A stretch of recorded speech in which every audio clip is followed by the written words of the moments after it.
எல்லாருக்கும் ஹாய். நான் இன்றைக்கி தயிர் சாதம் செய்ய போகிறேன். இப்போ அந்த சாதம் எப்படி செய்யணும் நம்ம பார்க்கலாம். அதுக்கு நான் 1 கப்பு பச்சரிசி சேர்த்துக்கிறேன். இப்போ தண்ணி சேர்த்து ஒரு 3 வாட்டி நம்ம வாஷ் பண்ணி எடுத்துக்கலாம்.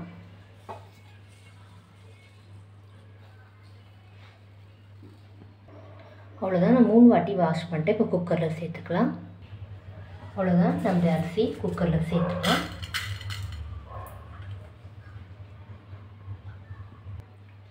இப்போ 1 கப்பு பால் சேர்க்குறேன். 3 கப்பு தண்ணி சேர்க்குறேன்.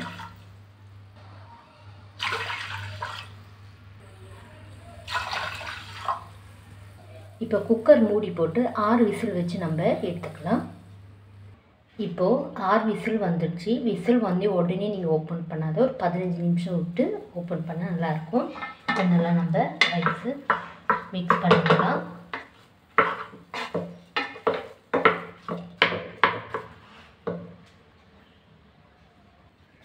நல்லா அப்படியே நம்ம ரைஸ்லாம்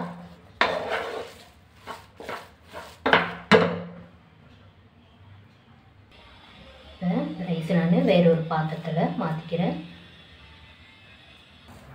நம்ம ரைஸ் நல்லா சூடெல்லாம் ஆறட்டும். இப்போது நல்லா சில்லுன்னு ஆயிடுச்சு.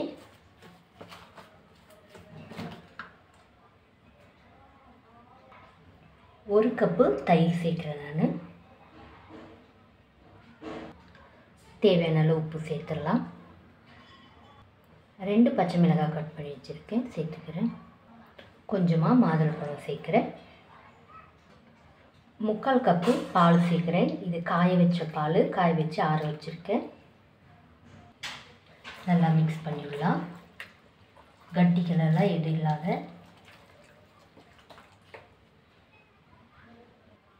அவ்வளோதான், நான் நல்லா மிக்ஸ் பண்ணிவிட்டேன். இப்போ நம்ம தாளிச்சிடலாம்.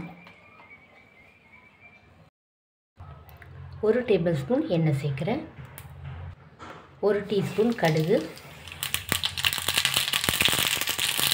கடுகு நல்லா பொரிஞ்சிச்சு. 1 டீஸ்பூன் உளுந்து, 1 டீஸ்பூன் கடலைப்பருப்பு, 2 காஞ்ச மிளகாய், 2 டீஸ்பூன் இஞ்சி கட் பண்ணி வச்சுருக்கேன். நல்லா மிக்ஸ் பண்ணிடலாம்.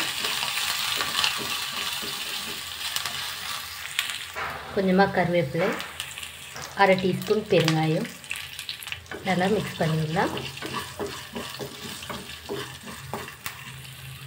அவ்வளோதான், இப்போ எடுத்துடலாம்.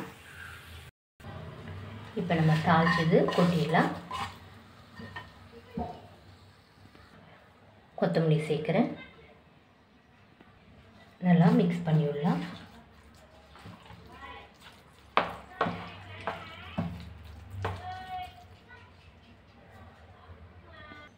நான் இன்னும் 1/4 கப்பு பால் சேர்க்குறேன்.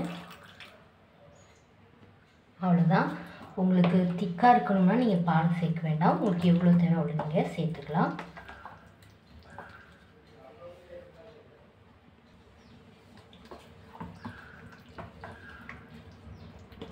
அவ்வளோதான், நம்மளுடைய தயிர் சாதம் ரெடி ஆகிடுச்சு.